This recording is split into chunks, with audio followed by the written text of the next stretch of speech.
Quer entender de uma vez por todas o movimento circular para nunca mais errar alguma questão? Quer saber como se calcula a velocidade máxima em rodovias? Quer saber por que existem inclinações em alguns autódromos? E o Globo da Morte? E outros brinquedos de parque de diversão? Se você quer saber tudo isso, então vai lá, se inscreve no canal, ativa o sininho, espera a vinheta que eu te conto.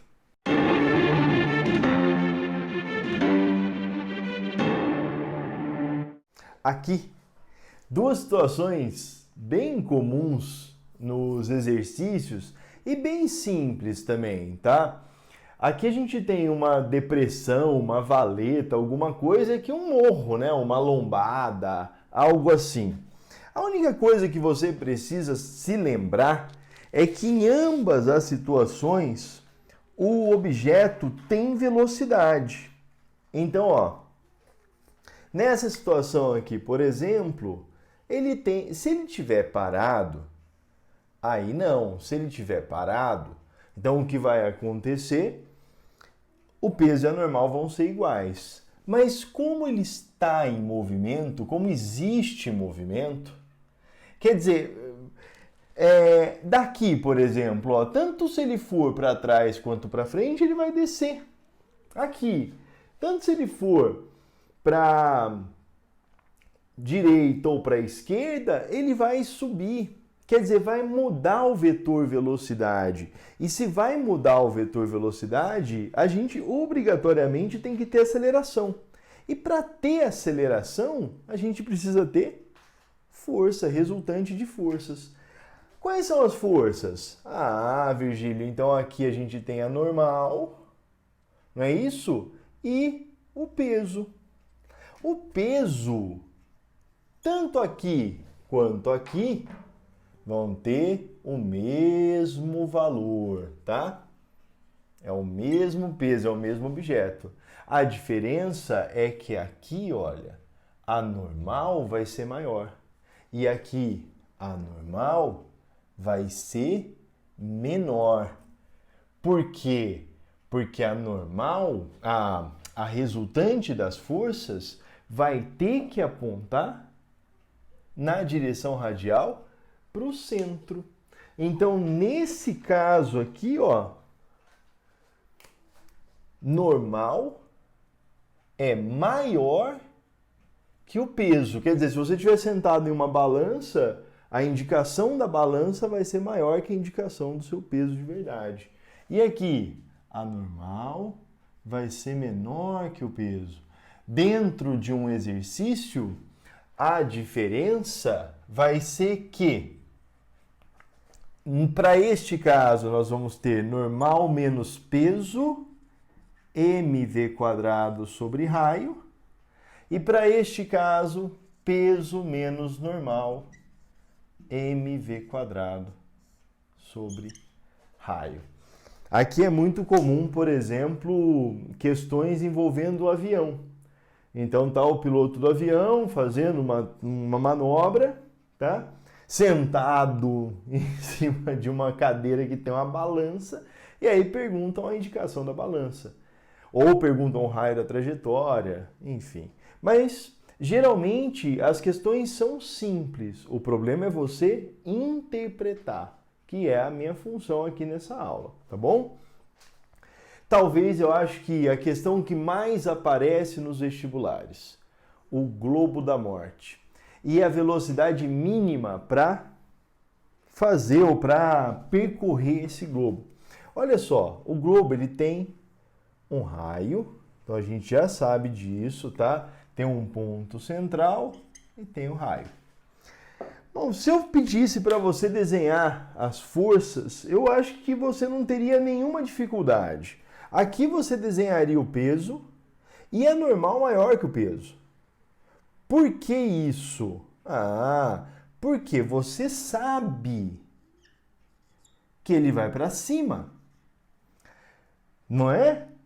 Olha só, se ele for para a direita, ele vai para cima. Se ele for para a esquerda, ele vai para cima. Vai mudar o vetor velocidade. Então tem que ter aceleração. Se tem que ter aceleração, normal maior que o peso.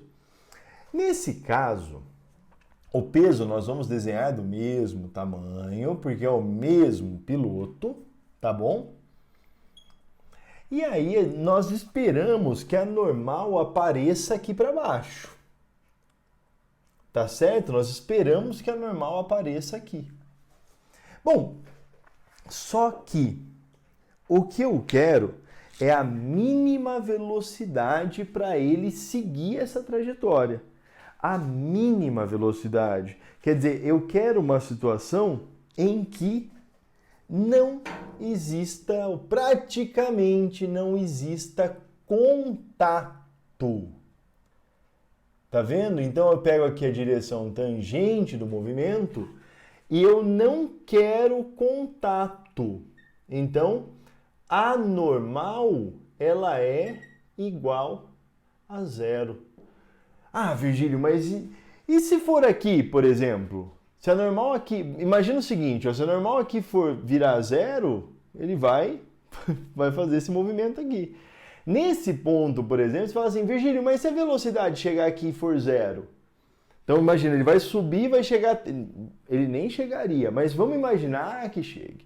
Chegou, passa por aqui, ele vai com zero aqui. A hora que ele chega com zero aqui, ele faz o quê? Cai. Ele não consegue continuar a curva. Para ele continuar a curva, ele precisa ter uma velocidade que o mantenha na trajetória. Bom, eu quero saber a mínima velocidade, porque qualquer velocidade maior do que a mínima, nós vamos ter normal, e aí vai ficar mais fácil. Mas eu quero a mínima velocidade, ó. Então, para a mínima velocidade, a resultante, que aponta para o centro, é igual ao peso. É o mesmo caso de um satélite orbitando a Terra, tá? A resultante é o peso, é a força gravitacional. M V quadrado sobre raio mg. Massa com massa corta, e eu tenho que V quadrado é rg. E essa equação você vai usar bastante, muitas vezes, nas equações sobre energia. Porque daí você vai fazer um exercício de montanha-russa que o sujeito tem que fazer o loop. E ele não pode estar na mesma altura do loop. Só para te lembrar, a altura mínima da montanha-russa tem que ser 2,5 vezes o raio do loop. Tá? A altura mínima para ele passar aqui sem normal. Então, obviamente que os loops que a gente vai, os brinquedos de parque de diversão, tem até uma altura maior que essa para a gente ter uma folga aí de segurança. Beleza? Como eu disse, depois é só você aplicar essas situações, os dados do exercício nessas situações e matar o exercício. Fechou? Bora ver mais algum? Vai lá.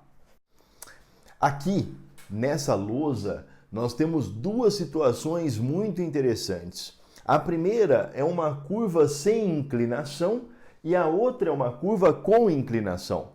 Na verdade, a ideia de nós inclinarmos a curva é permitir, por exemplo, que a gente utilize o mínimo possível do atrito.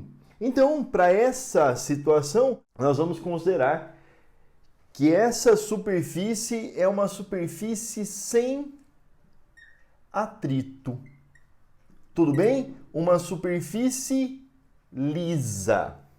Bom, e nesse caso aqui? Ah, bom, mas nesse caso aqui não. Nesse caso precisa ter o atrito. Então, olha só, nós estamos vendo um carro de cima.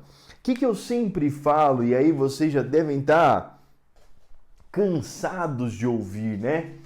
Sempre numa situação de movimento circular, de movimento curvilíneo, ou qualquer que seja o movimento, é interessante você fazer o eixo tangente.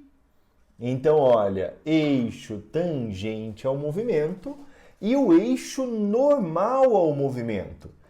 Esse eixo normal ao movimento, ele vai passar pelo centro da trajetória.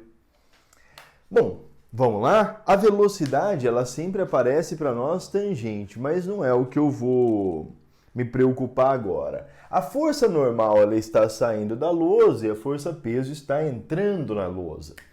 Qual é a força que faz o objeto girar? Que faz o carro fazer curva? Essa força que aponta para o centro é a força de atrito. No caso da curva com inclinação é um pouco diferente, mas vamos analisar aqui. Nesse caso aqui eu tenho a força de atrito. A força de atrito agindo como o quê? A força de atrito agindo como uma resultante centrípeta. Bom, resultante das forças M vezes A. Resultante na direção centrípeta, na direção radial, massa vezes aceleração centrípeta.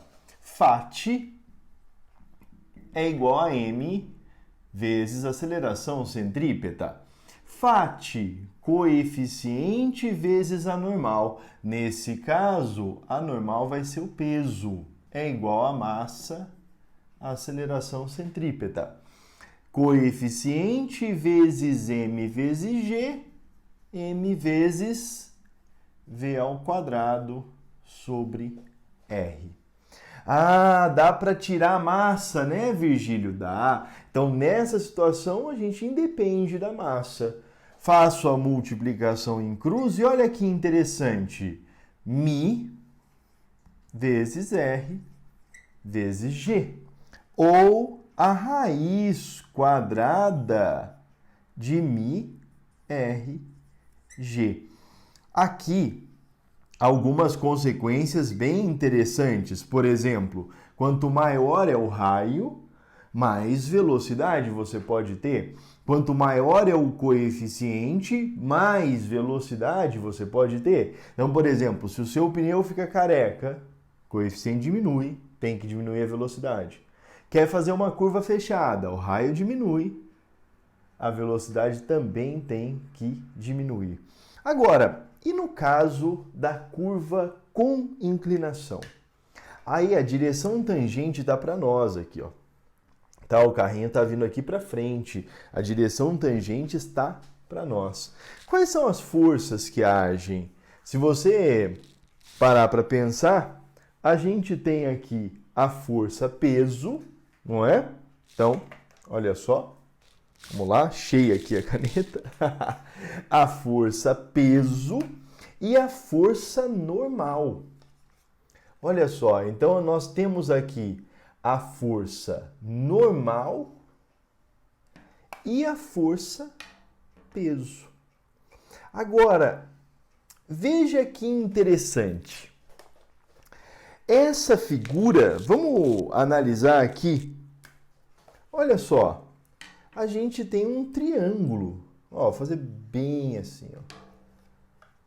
Você consegue perceber esse triângulo? E aqui então está a inclinação. Aqui então está o ângulo alfa ou ângulo θ. Ah, professor, então quer dizer que a resultante entre a normal e o peso é o que vai dar para a gente a força centrípeta? Perfeito. Então, quando a gente faz assim, ó, pega aqui a normal, vamos lá, a normal. Vamos somar essa normal vetorialmente com o peso. Essa normal somada vetorialmente com o peso vai dar para a gente a resultante, que aponta para o centro dessa curva. Essa aqui é a resultante que aponta para o centro. Tá vendo? Então, uma resultante centrípeta. Ah, e onde está este ângulo aqui? Olha só que legal. Este ângulo alfa, ele está aqui, ó. Então, olha só, ele está aqui, nesse desenho. O que a gente tem? O peso, que é o cateto adjacente deste ângulo, e a força resultante centrípeta, que é o cateto oposto. A relação entre cateto adjacente e cateto oposto a gente conhece, é a tangente. A tangente é o cateto oposto dividido pelo cateto adjacente. Não é isso? Ou seno sobre cosseno. A tangente, então, de alfa vai ser o cateto oposto, que é a força resultante centrípeta, peso. Multiplicando em cruz, olha só, nós temos força resultante centrípeta igual a peso vezes a tangente. Resultante centrípeta, massa vezes velocidade ao quadrado sobre o raio. Peso, massa vezes gravidade. Tangente. De novo, a massa não vai fazer diferença. Agora, olha só, vamos multiplicar em cruz. Olha a velocidade ao quadrado, vai dar R vezes G vezes a tangente de alfa. Aqui a gente tem uma situação que é muito interessante. Olha só, Virgílio, como que eu faço para calcular, por exemplo, a tangente, o ângulo de inclinação para uma determinada curva, para que ele não precise do atrito? Olha essa equação. A velocidade é μRG. Olha essa equação. A velocidade é tangente de alfa RG. Então, se a gente juntar essas duas equações, a gente chega à conclusão de que o μ é a tangente de alfa. Então vamos só cortar aqui só um pouquinho, ó. Olha só, se a gente disser que a tangente de alfa é igual a μ, ao coeficiente de atrito, então é muito fácil calcular o alfa. O alfa é o arco tangente μ. Então, por exemplo, se o μ é 0,75, qual é o arco tangente 0,75? É 37 graus, tá? Então, isso aqui é uma conclusão muito interessante, tá? Vamos ver mais casos? Vamos lá. Aqui, duas situações muito comuns nos vestibulares: o pêndulo simples e o pêndulo cônico. A grande sacada é você saber como proceder nesse tipo de exercício. Por exemplo, o pêndulo simples, a grande dificuldade da maior parte das pessoas é perceber que por o objeto estar em movimento, então o objeto está vindo aqui, ó, ele está indo para cima, para, volta, vem aqui, acredito que ele está vindo aqui, tá bom? Não está aparecendo, né? Mas aí vamos analisar o ponto mais baixo, tá bom? No ponto mais baixo, nós temos uma velocidade aqui, ó. Então, se a gente analisar, vai ter uma velocidade, em cada ponto vai ter uma velocidade, essa velocidade é sempre tangente à trajetória. Mas vamos pegar no ponto mais baixo. No ponto mais baixo, então, nós vamos ter duas forças agindo. A força peso, olha só, a força peso, que a gente sabe quanto é massa vezes gravidade, e a força de tração, ou a tensão no fio.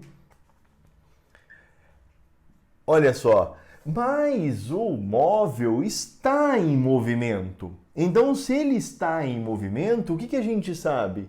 Que a resultante das forças vai ter que apontar para o centro do movimento. Então, a resultante das forças é radial, tá?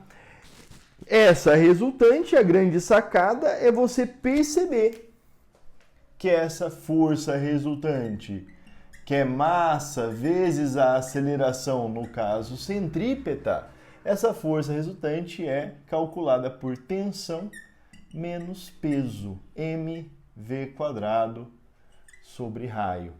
Então, a grande sacada é você não cair na tentação de dizer que tensão e peso são iguais, tá? Então, a tensão é maior que o peso.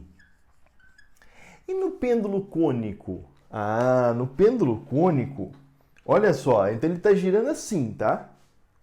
Num plano horizontal, então aqui ele está girando num plano horizontal, tenta imaginar. E aqui vão aparecer duas forcinhas, ó. O peso e a tensão para cá. Ah, professor, que interessante. Só que agora, o centro do movimento, ó, eu espero que você consiga perceber que o centro do movimento está aqui, ó. Então, isso é o centro, tá vendo? Aí, isso quer dizer que a gente tem que considerar aquele ângulo ali em cima.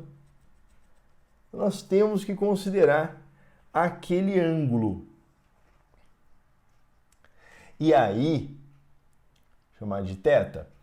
E aí o que eu sempre falo para os meus alunos é, se você tem dificuldade de fazer o triângulo a partir de outro, então joga a tensão até ali e taca o peso aqui, tá? Porque você não pode ter essa dificuldade. Então olha só, aqui a gente tem a tensão. E aqui vai surgir o peso. Olha só. Qual é a grande dificuldade da maior parte das pessoas? Estabelecer onde está aquele ângulo. Nessa figura aqui, acho que ficou até simples, né? O ângulo está aqui, ó. A resultante de tensão e peso é a força que aponta para o centro. Então, é uma resultante centrípeta. Nesse caso, a gente vai usar este triângulo aqui. Em relação a θ, a resultante centrípeta é o cateto oposto e o peso é o cateto adjacente. Relação entre cateto oposto e cateto adjacente, tangente. Então, olha só, a tangente de θ vai ser a força resultante centrípeta dividido pelo peso. Então, mv² sobre r vai ser igual a mg tangente. Tchau para a massa e a velocidade é calculada por rg tangente θ. Como eu sempre digo, a grande dificuldade nesses exercícios é você chegar a essas equações. Depois é só aplicar os dados que o exercício fornece na equação que você achou. Tá ok? Vamos fazer mais? Vamos lá. Último caso, o rotor. O rotor, ele é um brinquedo que você vai encostado, tá? Você fica em pé nele, você vai encostado, até eles prendem com um cinto e tal, e ele começa a girar. Então ele gira. Chega um certo momento, a partir de um certo instante, ele começa a girar aqui com uma velocidade angular. A partir de um certo momento, o brinquedo tira o chão, quer dizer, ele começa a subir. Ele começa a subir e você perde o apoio do chão. Bom, se você perde o apoio do chão, a ideia é que você tivesse que cair. Por quê? Porque você sabe que nós temos aqui a força-peso. Pô, Virgílio, então, o que faz equilibrar esse peso? Você está em contato com um brinquedo em alta velocidade, a gente tem contato, tem rugosidade no brinquedo, rugosidade na roupa. O que acontece? Vai aparecer aqui uma força de atrito. E essa força de atrito, ela tem que ser igual ao peso. Aí você está careca de saber que para termos atrito, tem que ter normal. E olha que interessante, essa força normal, ela aponta para o centro. Então, nesse caso aqui, a normal, ela age como força centrípeta. Quer ver que interessante? Por exemplo, a sua máquina de lavar roupa tem um momento nela lá que a gente chama de centrifugar a roupa, certo? Centrifugar é o que? Ela vai secar, ela vai dar um jeito de escorrer a água da roupa, o excesso de água. Então ela começa a girar, a roupa ela vai para as paredes da máquina e começa a pressionar a parede da máquina. A parede da máquina tem furinhos por onde passa a água e a água vai escorrendo. Tá? Quer dizer, o que faz a água escorrer é o contato, é a força de contato entre a roupa e a parede da máquina. Mais ou menos como acontece com o rotor. Ah, então a gente vai partir de onde, Virgílio? Você vai partir do Φ, que é igual ao peso. Vamos lá, ó. A força de atrito, ela deve ser igual à força-peso. A força de atrito é coeficiente vezes a normal. M vezes G. A normal é a força centrípeta. Então, a normal vai ser mv ao quadrado sobre r, que é igual a m vezes g. Princípio de quase todos os brinquedos de parque de diversão que existem no planeta, a massa não deve importar. Por quê? Porque senão eu tenho 90 quilos. Imagina o parque fazer brinquedo só para mim. Então vou eu lá junto com uma criança e a criança não pode? Não pode, tá certo? Então ela vai poder sim. Agora, vamos lá, como é que se calcula essa velocidade? Ah, vai ficar mv ao quadrado é igual a r vezes g. E neste caso, então, v ao quadrado vai ser rg sobre μ.